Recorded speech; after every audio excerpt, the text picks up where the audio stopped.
Je m'appelle Jacob Blake.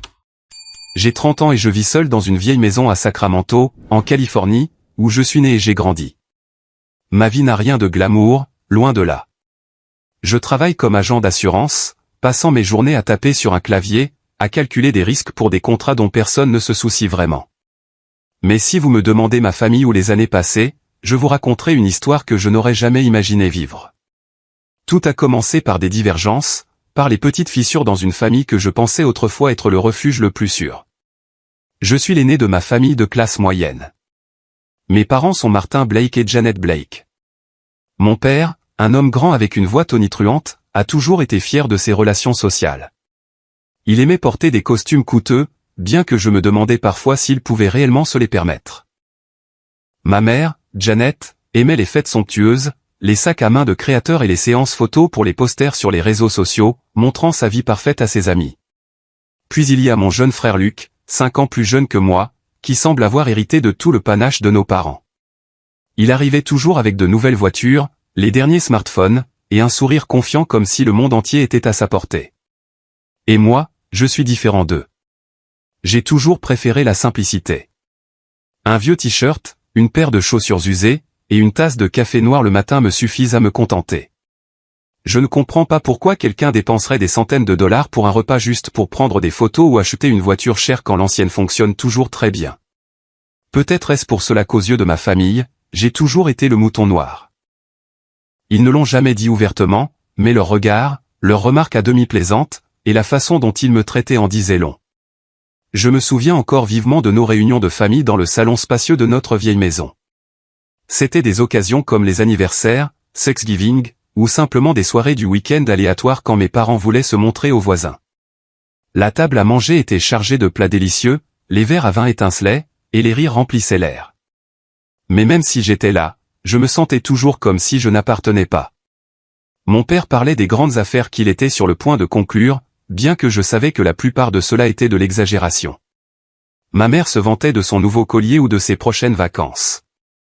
Luc partageait avec enthousiasme des histoires sur ses amis riches et toutes les fêtes nocturnes dans le centre-ville. Et moi, je m'asseyais tranquillement en mangeant une tranche de charcuterie, essayant de ne pas renverser mon eau quand quelqu'un me bousculait accidentellement la chaise. « Jacob, pourquoi es-tu toujours si silencieux ?» demanda un jour Luc, sur un ton mi-taquin, mais ses yeux remplis de moquerie. « Où es-tu occupé à calculer combien tu as économisé en n'achetant pas de vin cher ?» Toute la table éclata de rire. Ma mère me regarda avec un léger sourire, mais ne dit rien. Mon père tapota Luc sur l'épaule comme si son commentaire était une sorte de triomphe. Je forçai un sourire maladroit, avalant la piqûre dans ma poitrine. Je n'étais pas en colère contre eux, du moins pas alors. Je pensais juste que peut-être je ne rentrais pas dans leur façon de vivre. Peut-être que j'étais trop différent. Mais cette différence ne s'arrêtait pas à leurs remarques taquines. Elle s'infiltrait dans tous les coins de notre vie de famille. Quand j'ai obtenu mon diplôme universitaire en finance, j'ai choisi de travailler pour une petite compagnie d'assurance stable avec un salaire décent. Pendant ce temps, Luc a abandonné l'université pour poursuivre ses rêves, ce qui, en réalité, signifiait lancer une entreprise avec l'argent emprunté à nos parents. Son entreprise a échoué en moins d'1 an, mais nos parents ne l'ont pas blâmé.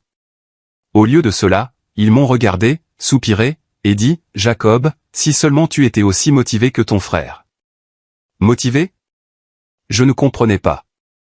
J'allais au travail à l'heure, je payais mes factures rapidement, et je n'ai jamais donné à mes parents une raison de s'inquiéter de l'argent. Mais pour eux, j'étais toujours un échec parce que je ne vivais pas comme ils le voulaient. Pas de voiture de luxe, pas de maison luxueuse, pas de fête, juste le bon vieux Jacob vivant dans un petit appartement, économisant chaque sou pour une maison modeste dans le futur.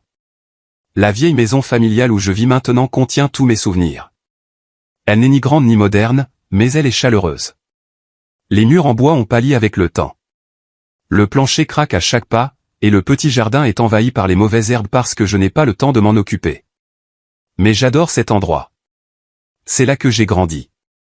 Où j'avais l'habitude de m'asseoir avec mon grand-père, écoutant ses histoires de sa jeunesse, des jours où il travaillait dans une scierie avec ses mains rugueuses et calleuses.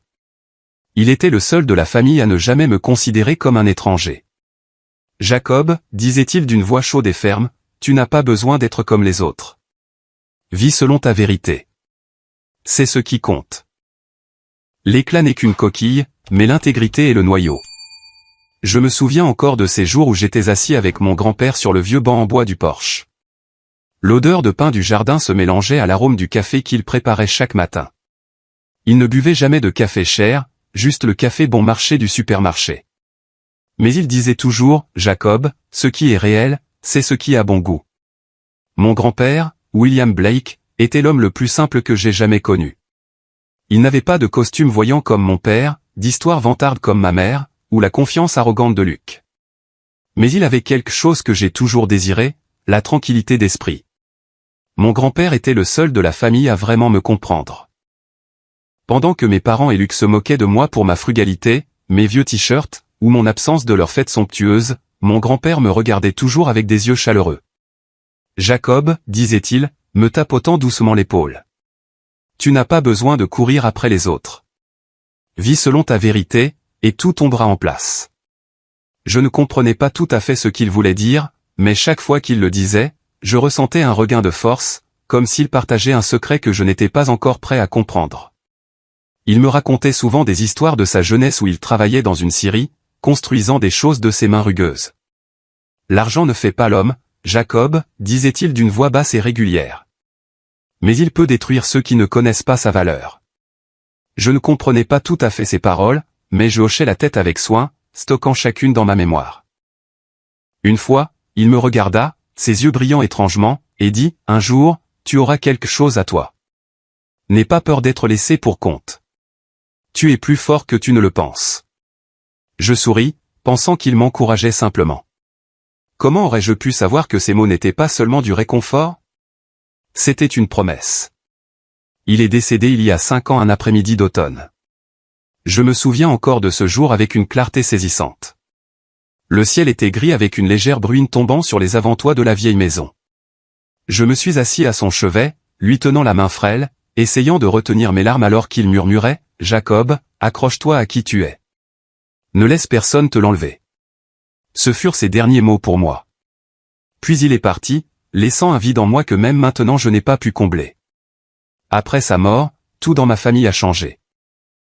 Quelques mois plus tard, mes parents et Luc sont soudainement devenus inexplicablement riches. Ils ont quitté Sacramento, abandonnant la vieille maison où j'ai grandi et déménagé dans un luxueux manoir à Miami. Leurs publications sur les réseaux sociaux étaient inondées d'images de fêtes extravagantes, de voyages à Paris, Dubaï, ou des îles que je n'avais vues qu'à la télévision. Ma mère exhibait des sacs à main de créateurs. Mon père se vantait de réunions avec des personnes importantes.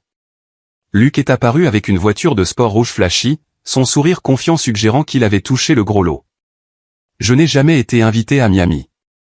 Pas une seule fois, ma mère a appelé, sa voix douce mais distante. « Jacob, tu aimes vivre simplement, donc rester à Sacramento te convient. La vieille maison est à toi. Ton père et moi avons décidé. » Je ne me suis pas plaint.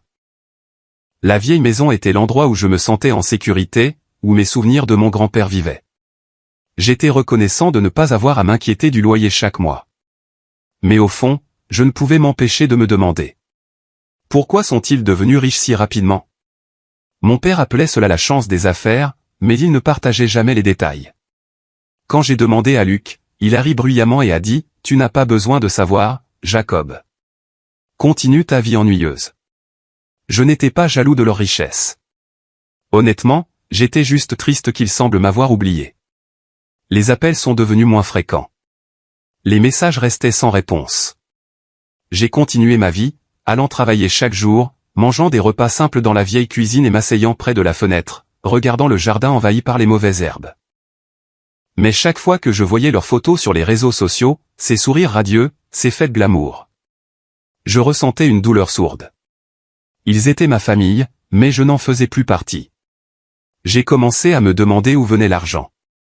Mon grand-père n'était pas riche, du moins pas d'après ce que je savais. Il vivait simplement, ne se vantant jamais. Mais ces paroles, « Tu auras quelque chose à toi », continuaient de résonner dans mon esprit comme un puzzle que je ne pouvais résoudre. J'essayais de l'ignorer, pensant que j'imaginais des choses. Mais chaque fois que je regardais la photo de mon grand-père accrochée au mur, je ne pouvais pas me défaire du sentiment que quelque chose était caché. Thanksgiving et Noël étaient autrefois les moments de l'année que j'attendais le plus. C'étaient les moments où toute la famille se réunissait, même si je me sentais parfois déplacé au milieu des histoires vantardes de mes parents et de Luc. Mais au moins à l'époque, j'en faisais encore partie. Après leur déménagement à Miami, tout a changé. Ces vacances sont devenues les jours les plus solitaires de l'année pour moi. Chaque année, j'appelais, invitant mes parents et Luc à revenir à Sacramento pour dîner afin de nous réunir comme autrefois. « Maman, tu reviens pour le dîner de Noël cette année ?» demandais-je, essayant de garder ma voix optimiste. « Oh, Jacob, je suis tellement occupé, » répondait-elle, son ton doux mais froid. « Ton père a une grande fête à Miami. »« La prochaine fois, d'accord. » Cette prochaine fois n'est jamais venue. Luc n'a même pas pris la peine de répondre. Une fois, je lui ai envoyé un message pour lui demander s'il viendrait pour Thanksgiving, et tout ce que j'ai reçu, c'est une notification de lecture froide. Je n'ai jamais été invité à Miami. Pas une seule fois. Je ne connaissais leur vie que par les photos qu'ils postaient sur les réseaux sociaux. Noël dernier, je me suis assis seul dans la vieille maison devant une petite assiette de dinde et un verre de vin bon marché. Pendant ce temps, sur l'écran de mon téléphone, j'ai vu mes parents et Luc rayonnant dans un restaurant chic avec des lumières scintillantes et une table débordant de plats gastronomiques. Ils ne m'ont pas mentionné. Pas un message, pas un appel. Je me demandais s'ils se souvenaient même que j'étais là, seul dans la maison qu'ils appelaient autrefois leur foyer. La solitude n'a pas frappé d'un coup. Elle s'est accumulée lentement comme des gouttes d'eau s'infiltrant à travers le toit de la vieille maison, pourrissant progressivement tout. J'essayais de ne pas y penser. Je me disais qu'ils étaient occupés, que leur nouvelle vie était juste trop différente. Mais chaque fois que je voyais leurs photos, leurs sourires, leurs étreintes, les moments heureux dont je ne faisais pas partie, mon cœur avait l'impression d'être serré. Je ne voulais pas l'admettre, mais j'étais profondément blessé. J'ai commencé à me demander si j'avais fait quelque chose de mal. Était-ce parce que j'étais trop différent, trop simple, qu'ils ne me voulaient pas dans leur monde glamour? N'étais-je pas assez digne pour me tenir à leur côté? Ces questions tourbillonnaient dans mon esprit, surtout lors des froides nuits de Noël quand je m'asseyais seul près de la vieille cheminée, écoutant le vent siffler à travers les fenêtres. J'ai essayé de rester en contact. J'envoyais des cadeaux de Noël, de petites choses comme une écharpe tricotée pour maman, un livre pour papa, un portefeuille en cuir pour Luc. Mais personne ne m'a remercié. Personne ne les a mentionnés. Je me demandais s'ils ouvraient même les cadeaux ou s'ils étaient simplement jetés dans un coin de leur luxueux manoir. De plus en plus, je me sentais comme une ombre indistincte dans la famille. Je les aimais toujours, pensais toujours à eux, mais je ne savais plus comment les rapprocher. Je continuais à vivre tranquillement, attendant le jour où ils pourraient peut-être se souvenir de moi. Mais au fond, je savais que ce jour pourrait ne jamais venir. Ce Noël, l'année de mes 30 ans, n'a pas été différent des précédents. J'ai préparé un repas simple dans la vieille maison de Sacramento. Une assiette de dinde, de la purée de pommes de terre, et une bouteille de vin bon marché achetée au supermarché. Une semaine plus tôt, j'avais appelé ma mère, l'invitant avec mon père à venir dîner. J'y penserai, Jacob, dit-elle, sa voix douce mais non engageante. Luc, comme d'habitude, n'a pas répondu à mon message. Je n'ai pas été surpris, mais la piqûre était toujours là. La vieille maison était étrangement silencieuse. J'ai mis quelques chansons de Noël sur le vieux haut-parleur, essayant de créer une atmosphère festive. Le petit sapin de Noël dans le coin du salon scintillait de lumière colorée, mais cela ne faisait que me rendre plus seul. Je me suis assis à la table à manger, fixant les 3 chaises vides autour. J'imaginais la famille réunie comme autrefois, quand mon grand-père était encore en vie, quand le sourire de ma mère était radieux et que mon père racontait des histoires exagérées sur son travail. Mais maintenant, il n'y avait que moi, seul avec des souvenirs qui s'estompaient. J'ai pris mon téléphone et j'ai parcouru les réseaux sociaux. Comme prévu, ma mère avait posté une nouvelle photo. Elle et mon père se tenaient devant un immense sapin de Noël dans leur manoir de Miami, entourés de cadeaux soigneusement emballés et de visages inconnus. Luc était là aussi, son bras autour d'une inconnue, une fille, son sourire aussi radieux que s'il possédait le monde. J'ai fixé la photo, cherchant le moindre signe qu'il se souvenait de moi. Il n'y en avait aucun.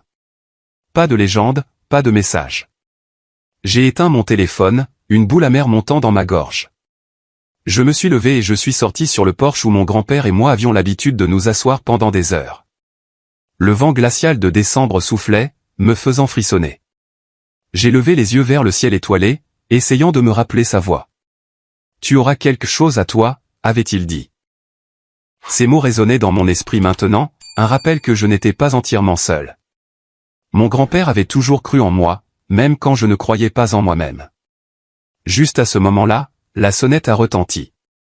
Je sursautai, manquant de lâcher le verre de vin dans ma main. Qui viendrait à cette heure? Il était presque 21 heures, et je n'attendais personne. Je me suis dirigé vers la porte, mon cœur battant un peu plus vite. À travers le petit panneau de verre, j'ai vu un homme en uniforme de postier tenant une enveloppe jaune pâle. J'ai ouvert la porte, forçant un sourire maladroit. Jacob Blake, a demandé le postier, d'une voix plate. Oui, c'est moi, ai-je répondu, en regardant l'enveloppe avec curiosité.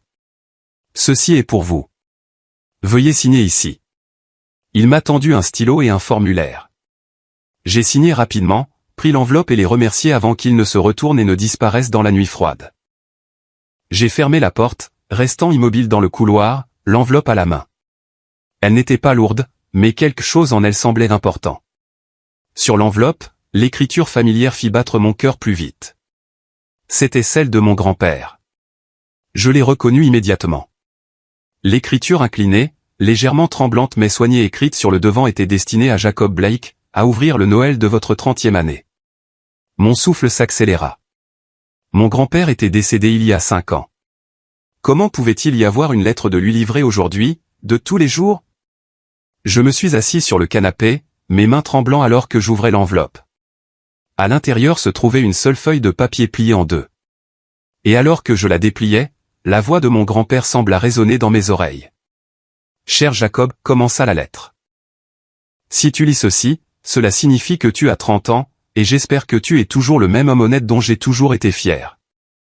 Je sais que la vie peut être difficile, et la famille ne se déroule pas toujours comme on l'espère. Mais je veux que tu saches que tu n'es jamais vraiment abandonné. Je t'ai laissé quelque chose, une fiducie, assez pour que tu puisses construire la vie que tu veux à ta manière. Va voir mon avocat, James Carter, au 245 Main Street à Sacramento. Il te guidera pour la réclamer. Ceci t'appartient de droit, Jacob. Ne laisse personne te le prendre. Je t'aime pour toujours, papy. J'ai lu la lettre encore et encore, mon cœur battant la chamade. Une fiducie. Il n'en avait jamais parlé. Il vivait si simplement, sans jamais se vanter de son argent. Je pensais qu'il n'avait que la petite maison et une modeste épargne, mais une fiducie. Cela pourrait-il expliquer pourquoi mes parents et Luc sont soudainement devenus riches après sa mort? La pensée traversa mon esprit, me donnant un frisson. Je me suis levé, faisant les 100 pas dans le salon, la lettre toujours serrée dans ma main. Les souvenirs de mon grand-père sont revenus en cascade. Les après-midi où il m'apprenait à sculpter le bois. Les fois où il riait de bon cœur quand je lui racontais mes journées ennuyeuses au cabinet d'assurance. Il disait toujours que j'avais une valeur et que je n'avais pas besoin d'être comme les autres. Mais s'il m'avait vraiment laissé une fiducie, pourquoi ne l'ai-je pas su? Et pourquoi ma famille a-t-elle changé si radicalement après sa mort? J'ai regardé la photo de mon grand-père accrochée au mur. Ses yeux semblaient me transpercer, me poussant à agir. Je savais ce que je devais faire. Demain, j'irai au bureau de James Carter. J'avais besoin de réponses. J'avais besoin de la vérité. Cette nuit-là, je n'ai pas pu dormir. Je suis resté au lit, les yeux grands ouverts, fixant le plafond. La lettre était sur la table de nuit comme une petite flamme brûlant doucement dans mon cœur. J'ai pensé aux années d'abandon par ma famille, aux Noëls solitaires, aux photos des réseaux sociaux où j'étais absent. Savait-il cette fiducie? L'avait-il délibérément cachée? La pensée était à la fois douloureuse et exaspérante. Mais j'ai essayé de rester calme. J'avais besoin de preuves. J'avais besoin de voir l'avocat. Le lendemain matin, je me suis levé tôt, j'ai mis une chemise boutonnée simple, et je suis allé au bureau de l'avocat sur Main Street. Mon esprit était un tourbillon d'espoir et de peur. Je ne savais pas ce que j'allais trouver, mais je savais que je ne pouvais pas continuer à vivre dans l'obscurité. Quand je suis entré dans le bureau, une réceptionniste m'a souri et m'a demandé si j'avais rendez-vous. Je suis ici pour voir Monsieur James Carter, dis-je, ma voix légèrement tremblante. Je suis Jacob Blake. Elle hocha la tête et me conduisit dans une petite pièce où un homme d'âge moyen aux cheveux poivre et sel était assis derrière un bureau. Il se leva, me serra la main et m'invita à m'asseoir. Je suis Jacob Blake, dis-je, sortant la lettre de mon grand-père de ma poche. Mon grand-père, William Blake, m'a dit de venir ici. Il a mentionné une fiducie. James Carter me regarda, ses yeux froids et sans expression. Il prit la lettre, y jeta un coup d'œil, et la posa sur le bureau. Je crains qu'il n'y ait pas de fiducie à votre nom, Jacob, dit-il d'une voix plate. Je ne sais pas qui est votre grand-père, et je n'ai certainement aucun dossier à ce sujet. J'ai senti le sol se dérober sous mes pieds. C'est impossible, murmurai-je, ma voix se brisant. C'est la lettre de mon grand-père. Il a clairement dit de venir ici pour vous voir à propos d'une fiducie. Carter haussa les épaules, offrant un léger sourire. Peut-être vous trompez-vous. Ou peut-être est-ce une farce. Je ne peux pas vous aider. Je quittai le bureau, la tête me tournant. La lettre était toujours serrée dans ma main, mais les mots de Carter me coupèrent le cœur comme un couteau. J'ai presque cru que j'avais tout imaginé. Mais en montant dans ma voiture et en regardant la photo de mon grand-père sur mon téléphone, une idée me traversa l'esprit. La richesse soudaine de ma famille, les voyages extravagants, le manoir de Miami. Tout a commencé juste après la mort de mon grand-père. Je savais que quelque chose n'allait pas, et je trouverais la vérité, quel qu'en soit le prix. Je suis rentré chez moi, la lettre de mon grand-père toujours sur le siège passager, un rappel constant que je ne pouvais pas abandonner. Les mots de James Carter résonnaient dans mon esprit. Il n'y a pas de fiducie à votre nom, Jacob. Son ton était froid, inflexible, mais il y avait quelque chose dans ses yeux, une esquive passagère qui m'empêchait de lui faire entièrement confiance. Je connaissais mon grand-père. Il ne mentait jamais, ne faisait jamais de promesses en l'air. S'il avait écrit dans cette lettre qu'il y avait une fiducie pour moi, elle devait exister. Mais si c'était le cas, pourquoi Carter l'a-t-il nié? Et pourquoi ma famille est-elle devenue riche juste après sa mort? La vieille maison m'accueillit de son silence familier. Je me suis assis sur le canapé, relisant la lettre, chaque mot se gravant dans mon cœur. Ceci t'appartient de droit, Jacob. Ne laisse personne te le prendre.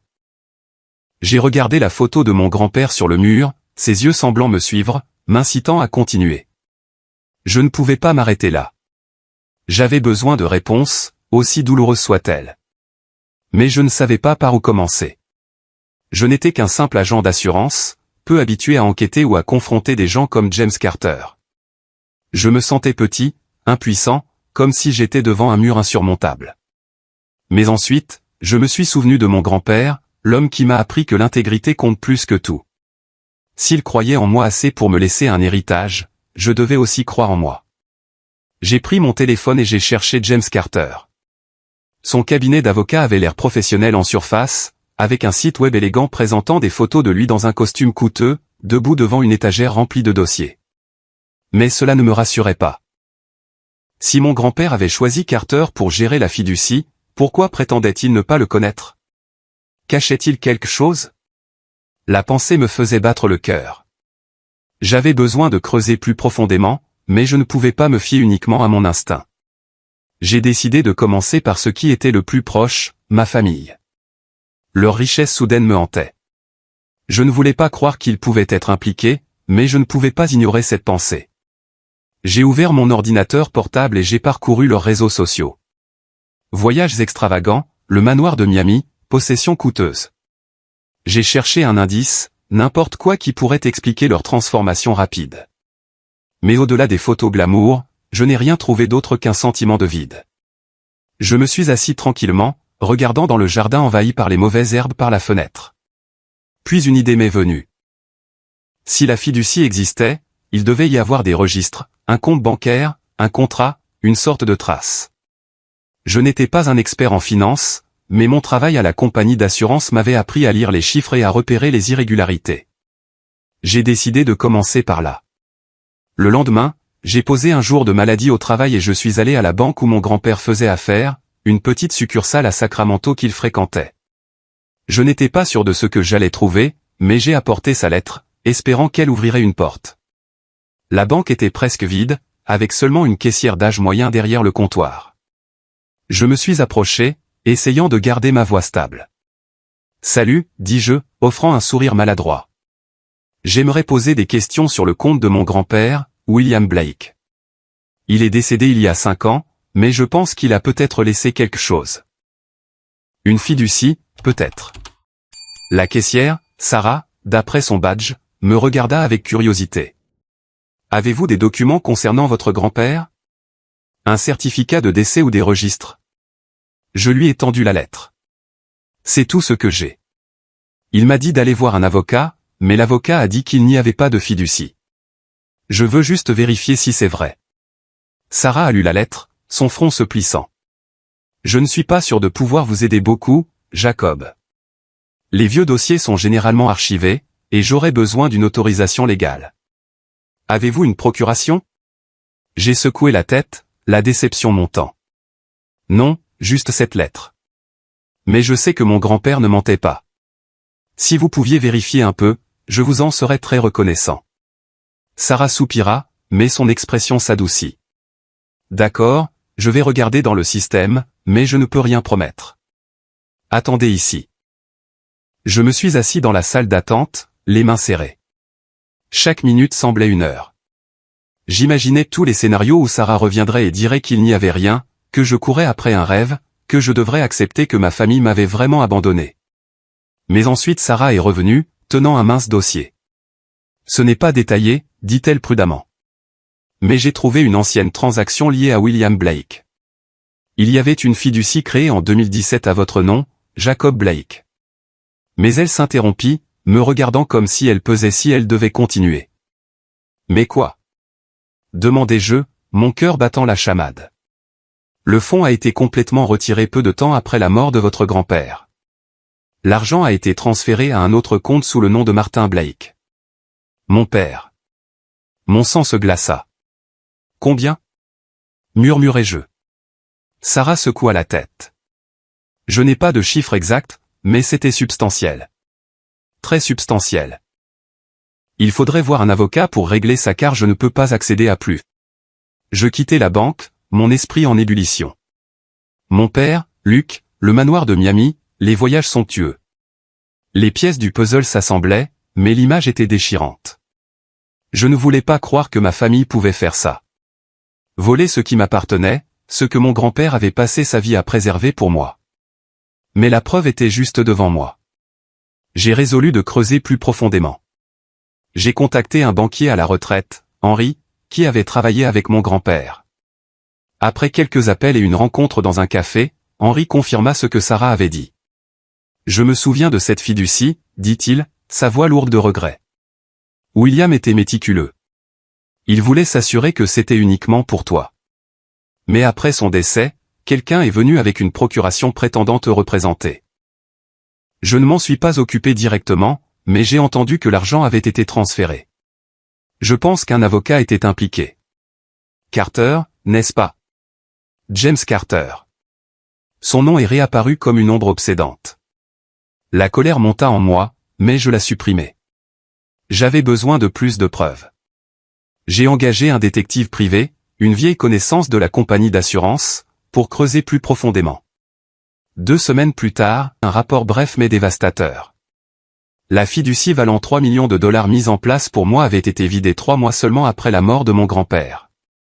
Les transactions sont passées par James Carter avec les signatures de mon père et de Luc. Je me suis assis dans la vieille maison, le rapport de l'enquêteur sur la table à côté de la lettre de mon grand-père. Je me suis senti trahi, non seulement par ma famille, mais par ma propre confiance en eux. J'avais essayé de les aimer, d'essayer de pardonner leur distance. Mais maintenant, je savais qu'ils ne m'avaient pas seulement abandonné. Ils avaient volé ce que mon grand-père m'avait laissé, ce qu'il avait passé sa vie à protéger. J'ai serré la lettre, des larmes tombant sur le papier. Papy, ai-je murmuré, je suis désolé. Je les ai laissés prendre ce qui était à moi. Mais ensuite, j'ai essuyé mes larmes, me suis levé et j'ai regardé sa photo. Je savais ce que je devais faire. Je vais les confronter. Je vais récupérer ce qui m'appartient, peu importe le coût. La lettre de mon grand-père, le rapport de l'enquêteur et les fragments de vérité étaient éparpillés devant moi comme un appel à l'action. Je ne pouvais plus vivre dans la faible ombre de ma famille. Je ne pouvais pas leur laisser penser qu'ils pouvaient voler l'héritage de mon grand-père sans conséquence. Je me suis assis à la table de la cuisine, j'ai ouvert mon ordinateur portable et j'ai réservé un vol pour Miami. La simple pensée de confronter mes parents et Luc me faisait battre le cœur.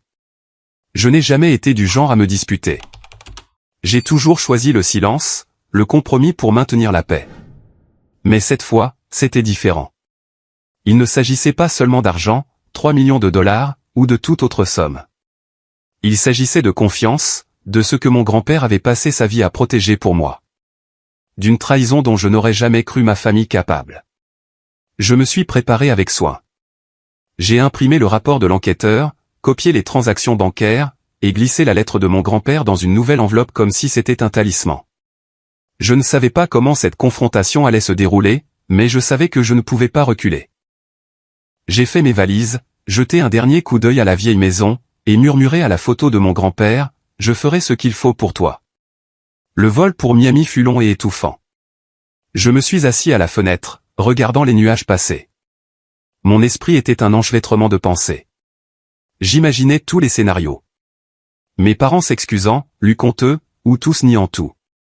Mais au fond, je savais que cette rencontre ne serait pas facile. Ils vivaient dans le luxe depuis 5 ans, et pour eux, j'étais juste un étranger, pas digne de leur attention.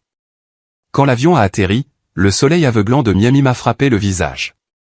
J'ai loué une voiture bon marché et j'ai conduit directement au manoir de mes parents, une adresse que je ne connaissais que par leurs photos sur les réseaux sociaux. Quand je suis arrivé à la grille, je pouvais à peine croire mes yeux. La maison était immense, d'un blanc immaculé, avec des colonnes de style romain et une piscine étincelante à l'arrière. De grands palmiers bordaient l'allée, et une voiture de sport rouge, sans aucun doute celle de Luc, était garée devant le garage.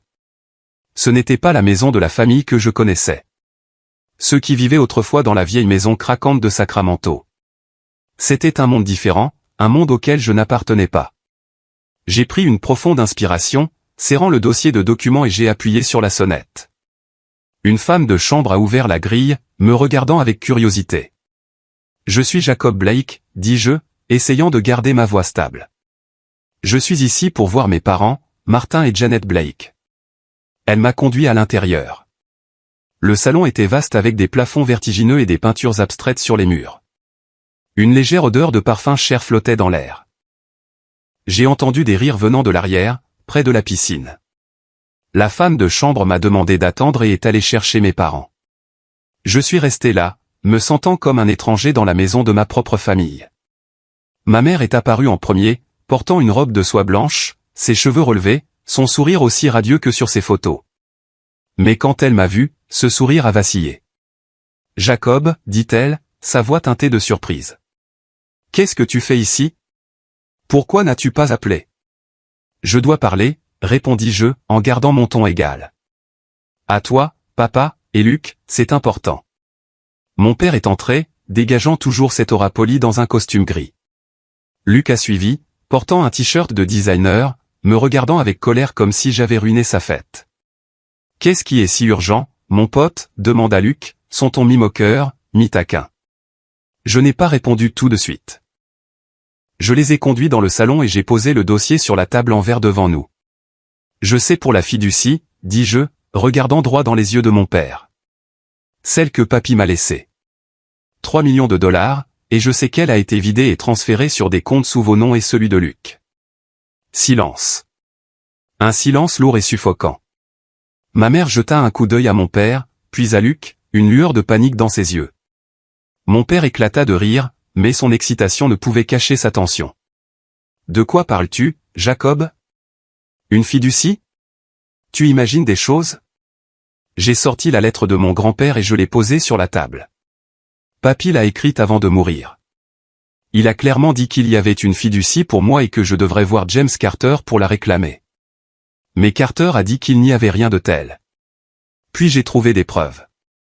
Transactions bancaires, vos signatures, celles de Luc aussi. Elles montrent toutes que l'argent a été pris. Luc a ri, mais sa voix tremblait. Tu es fou, Jacob. Tu penses qu'on a besoin de ton argent? Regarde autour de toi, il a fait un geste vers la pièce luxueuse. Nous nous en sortons 100 fois mieux que toi. Alors pourquoi êtes-vous tous devenus riches juste après la mort de papy, ai-je demandé, ma voix plus froide que je ne m'y attendais. Pourquoi personne ne m'a rien dit? Pourquoi m'avez-vous laissé derrière pendant que vous faites la fête ici? Ma mère s'est avancée, posant une main sur mon épaule, sa voix douce mais peu sincère. Jacob, tu as mal compris. Nous voulons seulement ce qu'il y a de mieux pour toi. Tu aimes ta vie simple, alors nous t'avons laissé à Sacramento. Quant à l'argent, c'est grâce aux affaires prospères de ton père. Arrête de mentir. Je l'ai interrompu, la colère montant. J'ai des preuves. Les transactions, les signatures, même la confirmation de la banque. Je veux juste la vérité. Pourquoi avez-vous pris ce qui m'appartenait? Mon père s'est levé, son visage rougit. Tu oses m'accuser de vol, Jacob? Toi, un modeste employé, qui te tient là à m'accuser? Sa voix tonna, couvrant la musique de Noël qui jouait sur les haut-parleurs extérieurs. Je n'accuse pas, dis-je, luttant pour rester calme. Je veux juste la vérité. S'il n'y a rien de louche, pourquoi toutes les preuves indiquent-elles que papy m'a laissé une fiducie et que vous l'avez manifestement prise? Luc s'est avancé, me pointant du doigt. Tu ne saurais jamais comment gérer l'argent, Jacob. Tu le dépenserais en une semaine. Nous le méritons plus que toi. Regarde-toi vivre comme un pauvre dans cette vieille maison. Tu penses que papy voulait que tu aies cet argent? Les mots de Luc ont coupé comme un couteau. Je l'ai regardé, mon petit frère, celui avec qui je jouais dans le jardin, celui qui pleurait quand il tombait de son vélo, et je l'aidais à rentrer à la maison. Maintenant, il se tenait là, se moquant de moi comme si je n'appartenais pas à leur monde. Je me suis tourné vers ma mère, espérant qu'elle dirait quelque chose, n'importe quoi pour apaiser la douleur. Mais elle s'est contentée de baisser les yeux, silencieuse. Je veux que vous me rendiez ce qui m'appartient, dis-je, ma voix tremblant de colère et de douleur. Si vous ne le faites pas, je vais porter ça devant les tribunaux. Mon père rit, mais ses yeux étaient glaciaux. Tu vas poursuivre ta propre famille en justice. Tu le regretteras, Jacob. Si tu rends cela public, nous te renierons. Tu perdras tout. Pas seulement l'argent, mais ta famille.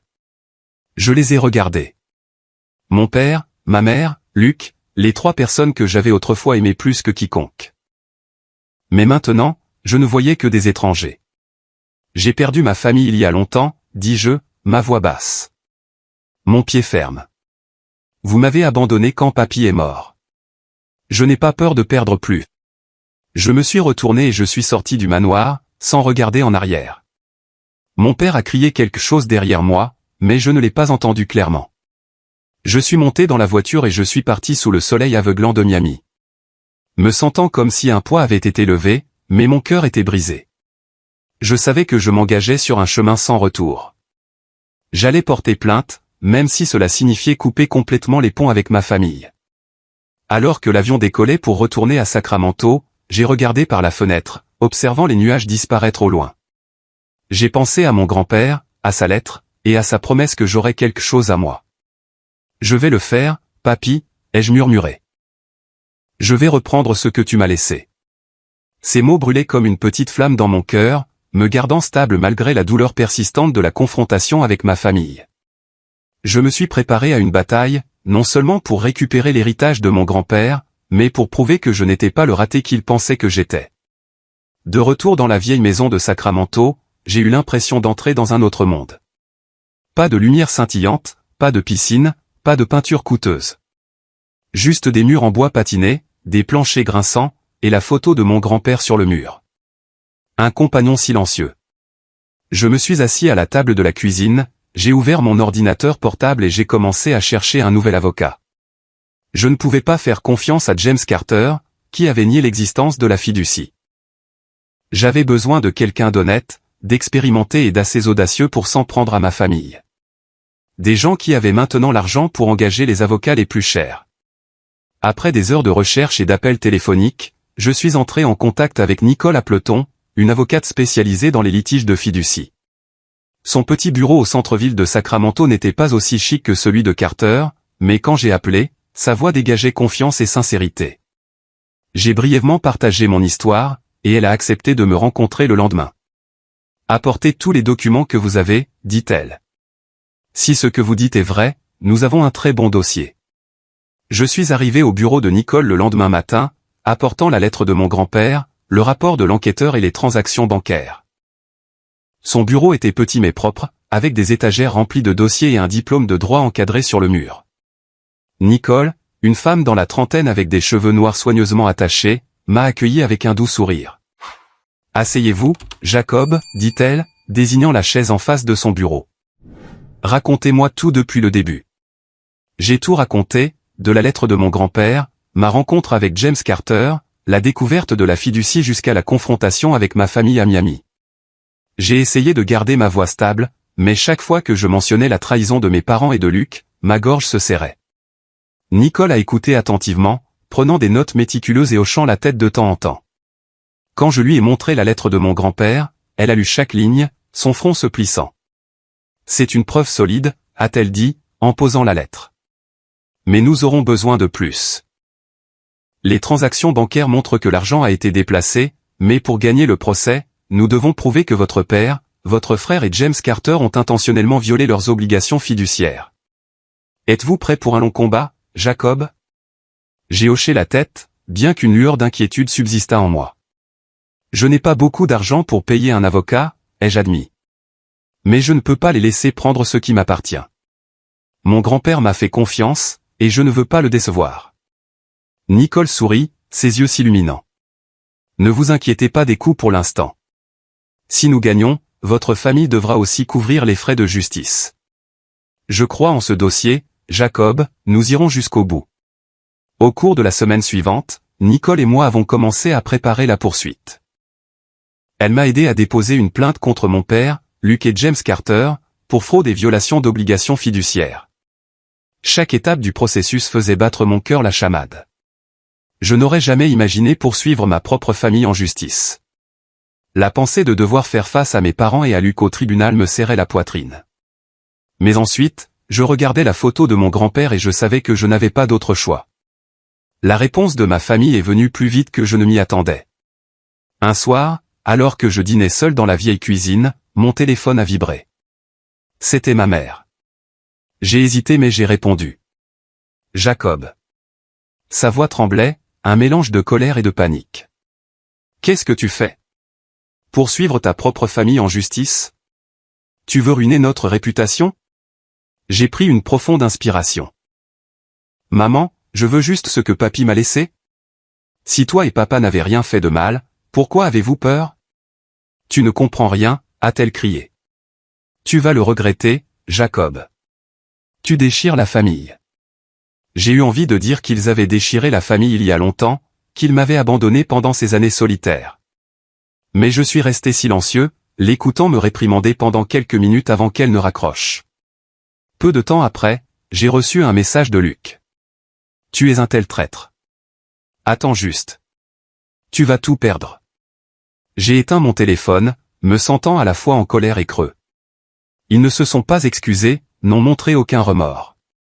Ils ne se souciaient que de leur réputation et de leur argent. Moins d'une semaine plus tard, j'ai découvert que ma famille ne s'arrêtait pas aux menaces. Sur les réseaux sociaux, ma mère a posté une longue diatribe, me qualifiant d'ingrat et m'accusant de diffamer la famille à des fins personnelles.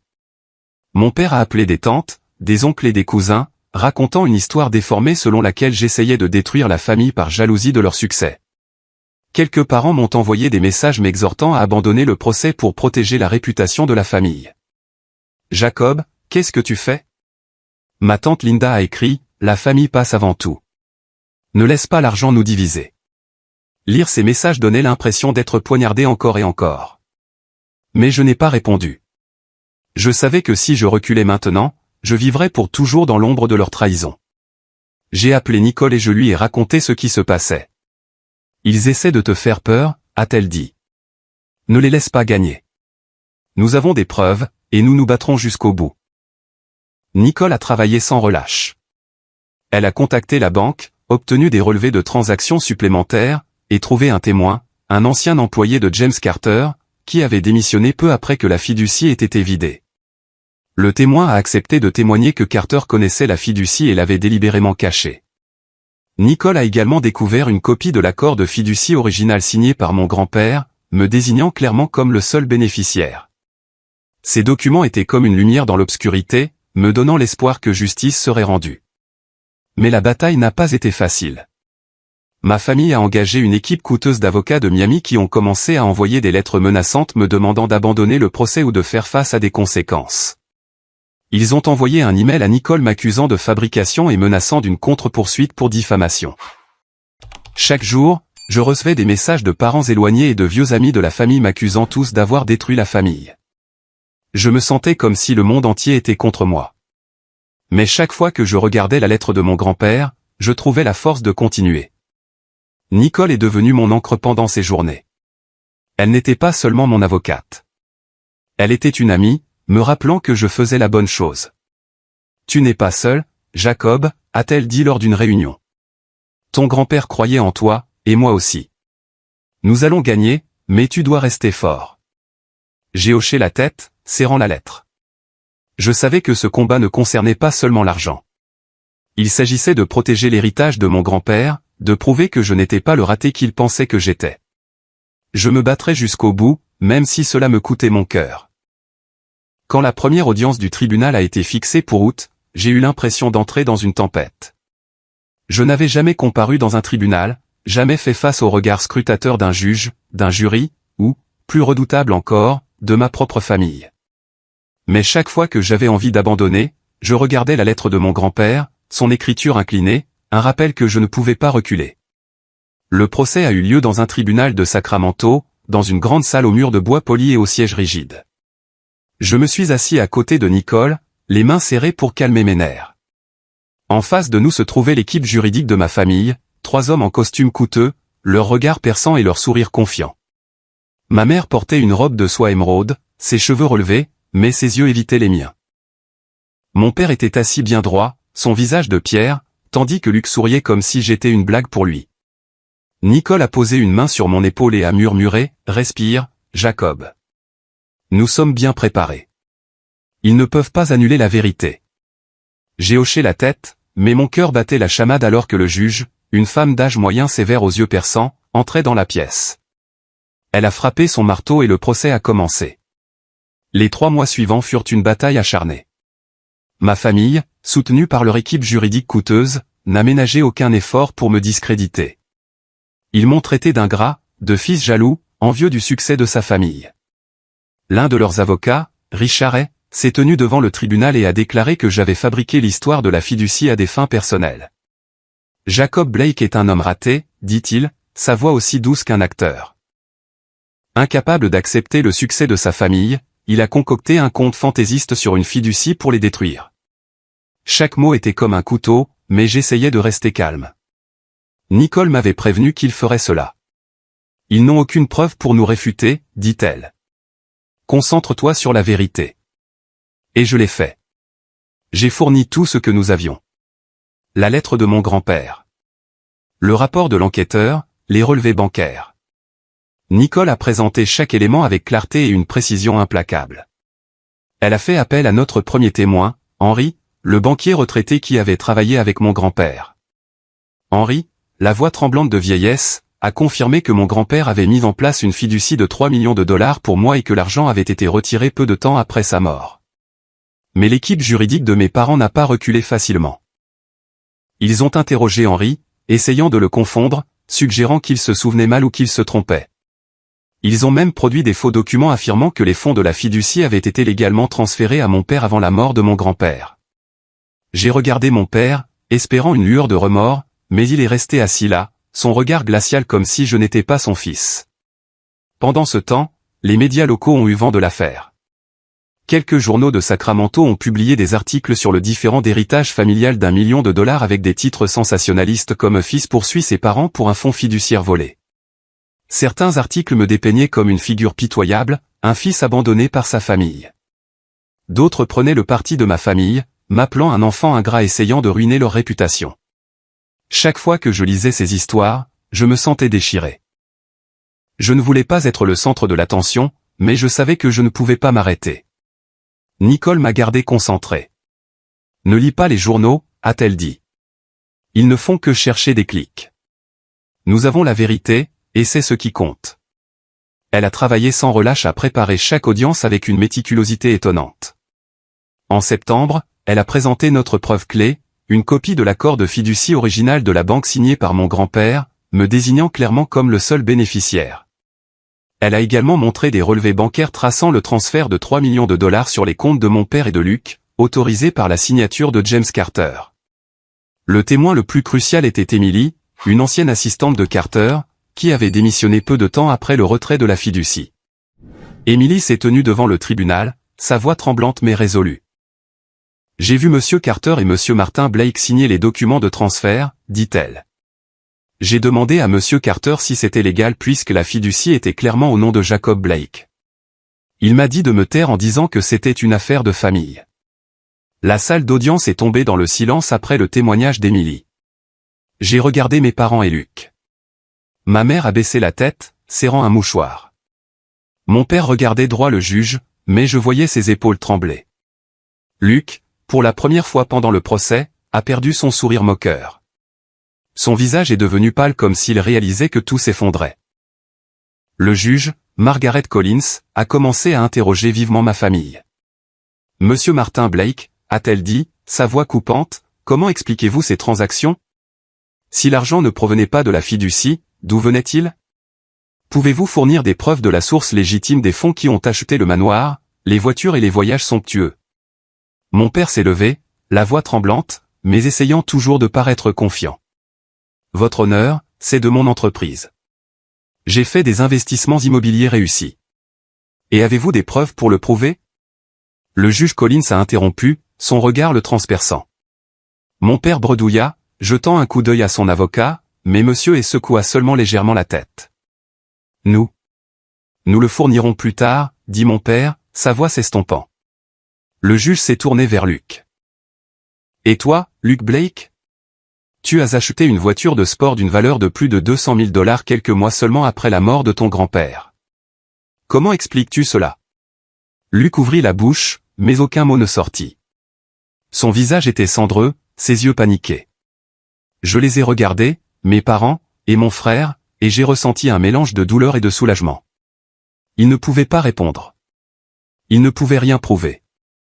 La vérité commençait enfin à éclater, et pour la première fois, j'ai senti que j'approchais de la justice. Le procès s'est prolongé jusqu'à fin octobre. Chaque jour, un nouveau défi. L'équipe juridique de mes parents a tenté de renverser la vapeur avec des arguments vagues et des témoins peu fiables. Mais Nicole n'a jamais faibli.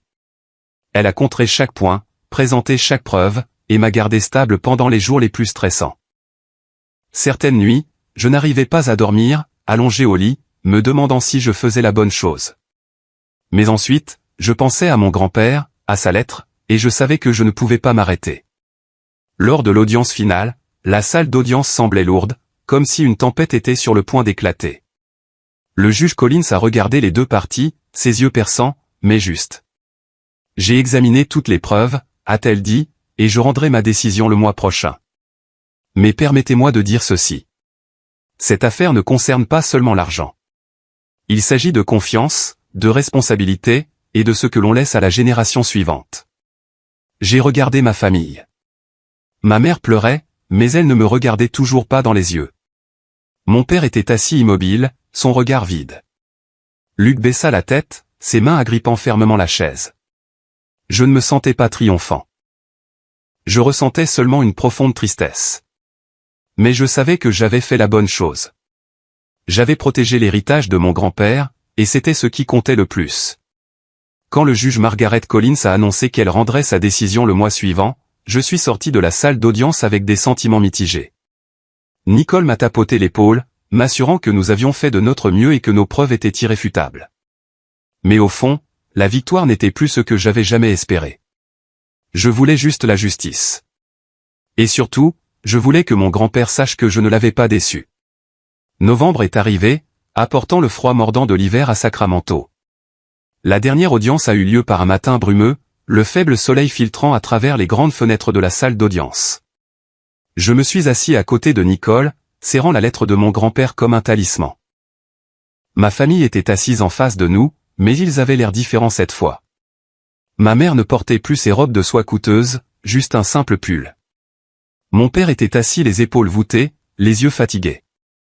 La confiance arrogante de Luc avait disparu, remplacée par une tension visible sur son visage. Le juge Collins est entré, a frappé son marteau, et la salle d'audience est tombée dans le silence. Elle a regardé autour d'elle, son regard sévère reposant sur chacun de nous. Après avoir examiné attentivement toutes les preuves et tous les témoignages, elle a commencé, sa voix résonnante. Ce tribunal constate que la fiducie de 3 millions de dollars établie par William Blake appartient de droit à son unique bénéficiaire, Jacob Blake. Mon cœur a semblé s'arrêter. Nicole a serré ma main légèrement, mais je n'ai pas osé la regarder. J'ai gardé les yeux sur le juge, essayant de rester calme pendant qu'elle continuait. Martin Blake, Janet Blake et Luke Blake ont reçu l'ordre de rembourser les 3 millions de dollars complets ainsi que des pénalités supplémentaires pour fraude et violation d'obligations fiduciaires. De plus, James Carter, l'avocat impliqué dans le transfert non autorisé, fera l'objet d'une enquête et la révocation de sa licence d'avocat. La salle d'audience était silencieuse. J'ai entendu ma mère sangloter, mais je ne l'ai pas regardée. Je ne pouvais pas. Le juge a frappé son marteau, mettant fin au procès. Mais pour moi, c'était comme une cloche sonnant la fin d'un chapitre de ma vie. Je me suis levé, mes jambes tremblant, et j'ai quitté la salle d'audience avec Nicole. Dehors, l'air glacial me faisait frissonner, mais je sentais un poids s'enlever de mes épaules. J'avais gagné, mais la victoire ne m'a pas apporté la joie que j'avais imaginée. Nicole m'a serré dans ses bras, son sourire radieux. « Tu l'as fait, Jacob » a-t-elle dit. « Ton grand-père serait tellement fier. » J'ai hoché la tête mais je n'ai rien dit. Je savais qu'elle avait raison, mais une profonde tristesse persistait dans mon cœur. J'avais récupéré l'héritage de mon grand-père, mais au prix de ma famille, la relation que j'avais une fois espérée, même faiblement, sauvée. Dans les semaines qui ont suivi, j'ai appris que ma famille était tombée dans l'endettement. Le manoir de Miami a été saisi pour couvrir leurs obligations. Les voitures de sport de Luke ont été vendues aux enchères. Les voyages somptueux, toutes ces fêtes extravagantes, tout n'était plus que des souvenirs. Ma mère m'a appelé une fois, sa voix tremblante, me suppliant pardon. « Jacob, je ne savais pas que les choses iraient aussi loin, dit-elle. Je voulais juste que notre famille ait une vie meilleure. » J'ai écouté, mais je n'ai pas répondu tout de suite. Je voulais lui pardonner sincèrement, mais la blessure était trop profonde. « Maman, ai-je finalement dit, je voulais juste ce que papy m'avait laissé. Je ne voulais pas détruire la famille, mais vous avez tous choisi ce chemin. » J'ai raccroché, les larmes tombant silencieusement. Je ne savais pas si je pourrais jamais pardonner, mais pour l'instant, je voulais juste avancer. James Carter, conformément à la décision du tribunal, a vu sa licence d'avocat révoquée. Les journaux locaux ont publié des articles avec des titres comme « Un avocat de SAC est radié pour fraude à la fiducie ». Une partie de moi se sentait satisfaite que justice ait été rendue, mais une plus grande partie se sentait vide. L'argent, la réputation, tout ce que ma famille avait poursuivi avait disparu. Mais moi, j'étais toujours là. J'étais toujours dans la vieille maison avec les souvenirs de mon grand-père et sa promesse. Quand les 3 millions de dollars ont été transférés sur mon compte, je n'ai pas ressenti l'excitation que j'avais autrefois imaginée. Je me suis assis dans la vieille cuisine en regardant le jardin envahi par les mauvaises herbes et j'ai pensé à ce que mon grand-père voudrait que je fasse. Il avait dit, « L'argent ne fait pas une personne, mais il peut m'aider à vivre selon ma vérité. » J'ai décidé de ne pas poursuivre le glamour que ma famille avait poursuivi. Je ne voulais pas de manoir, de voitures de luxe, ou de voyages extravagants. Je voulais une vie simple et durable, tout comme mon grand-père me l'avait appris. J'ai utilisé une partie de l'argent pour rénover la vieille maison, remplacer le toit, repeindre les murs en bois, et transformer le jardin envahi par les mauvaises herbes en un petit potager. Je n'avais pas besoin d'être riche. J'avais juste besoin de assez pour vivre authentiquement. Un soir d'hiver, alors que de faibles flocons de neige tombaient à l'extérieur de la fenêtre, je me tenais dans le salon, réaccrochant la photo de mon grand-père au mur. La photo était vieille, mais ses yeux brillaient toujours d'une foi inébranlable. J'ai touché le cadre, ressentant une pièce que je n'avais pas eue depuis des années. « J'ai protégé ton héritage, papy », ai-je murmuré. Je l'ai fait. Je me suis assis sur le canapé, j'ai ouvert une bouteille de vin bon marché, du genre que mon grand-père aimait, et j'ai versé un verre. J'ai regardé par la fenêtre où les flocons de neige scintillaient sous les lampadaires. La vieille maison craquait toujours, portait toujours l'odeur familière de pain. Je n'avais plus de famille au sens conventionnel, mais j'avais mon grand-père. Pas en personne, mais dans ses leçons, sa lettre, et l'héritage qu'il a laissé derrière lui. Et pour moi, c'était suffisant. J'ai pris une gorgée de vin, l'amertume légère persistant sur ma langue. J'ai pensé aux années solitaires, aux fois où j'ai été abandonné, à la bataille juridique que je venais de traverser. Tout cela m'avait mené à ce moment, un moment calme, peu flamboyant, mais complet. Je n'avais besoin de la validation de personne. Je n'avais pas besoin de photos glamour sur les réseaux sociaux. J'avais juste besoin de savoir que j'avais été fidèle à ce en quoi mon grand-père croyait. Dehors, le monde continuait de tourner. La presse finirait par oublier le procès. Ma famille trouverait des moyens de reconstruire leur vie. Mais moi, je resterais ici dans la vieille maison, vivant une vie simple et honnête. Et chaque fois que je regardais la photo de mon grand-père, je savais qu'il souriait.